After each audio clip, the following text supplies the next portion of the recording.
This is Federalist 14, Part 1.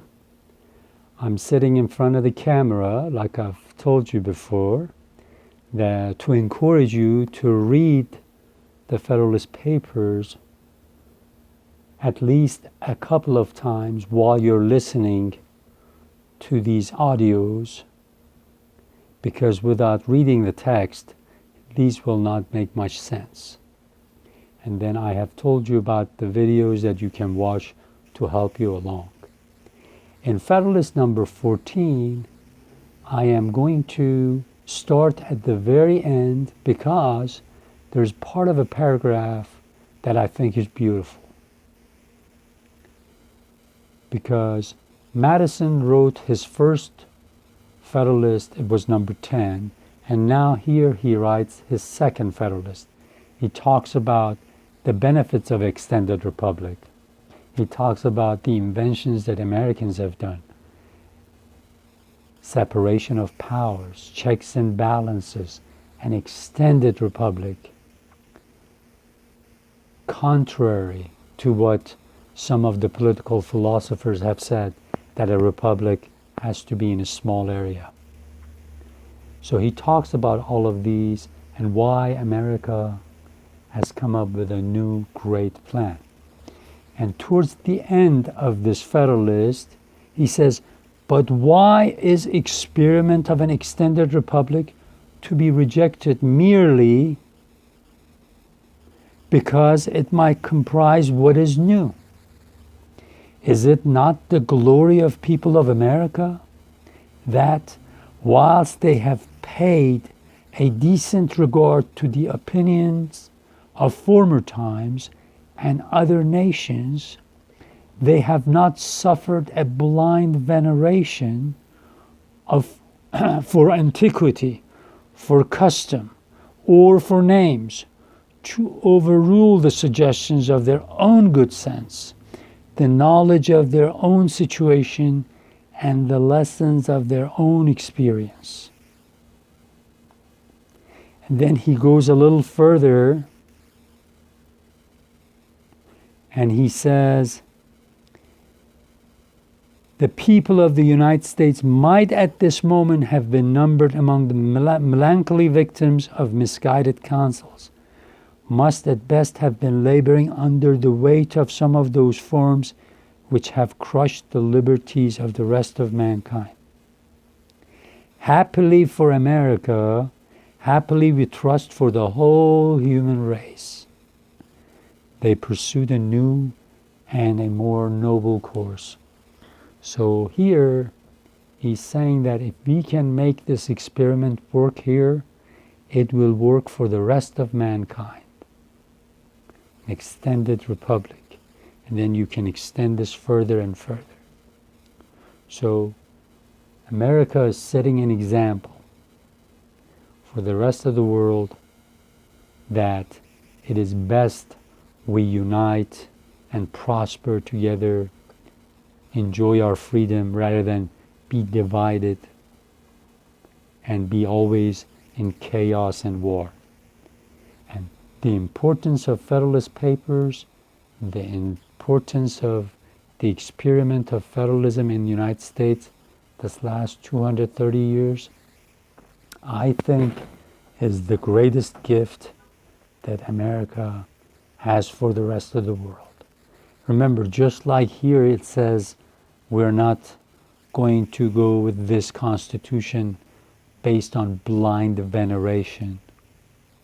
We're not going to follow others based on blind venerations, just because we want to blindly follow them because maybe we wrongly respect them.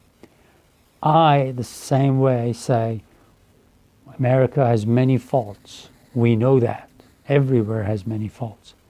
But Americans have started this experiment of federalism, and now other places are trying it out. Canada, Australia, India, Brazil, other places, Belgium. We, the human family, can learn from all these experiences, can learn from the European Union's experience, and maybe one day we blindly not stay in the situation we are in and maybe change our future. So let me read the beginning of this paper. Okay.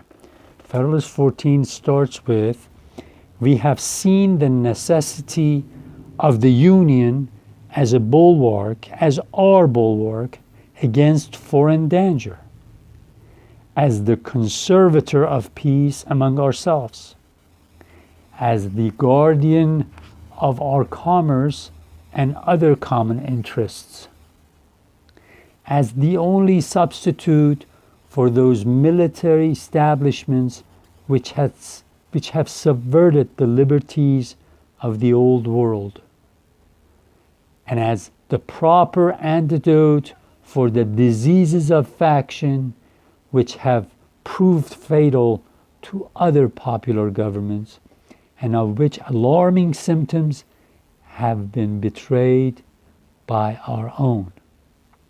All that remains within this branch of our inquiries is to take notice of an objection that may be drawn from the great extent of country which the Union embraces. A few observations on this subject will be the more proper, as it is perceived that the adversaries of the new Constitution are availing themselves of a prevailing prejudice with regard to the practicable sphere of Republican administration, in order to supply by imaginary difficulties the want of those solid objections which they endeavor in vain to find. So he says there are local prejudices, and I told you prejudice does not mean the same thing that it does now. He says there are so many local customs and traditions in those 13 states, and the people who are wanting to keep us divided constantly talk about those. They don't want us to unite because they say it is an extended republic. We have got many different local traditions, local customs, local laws.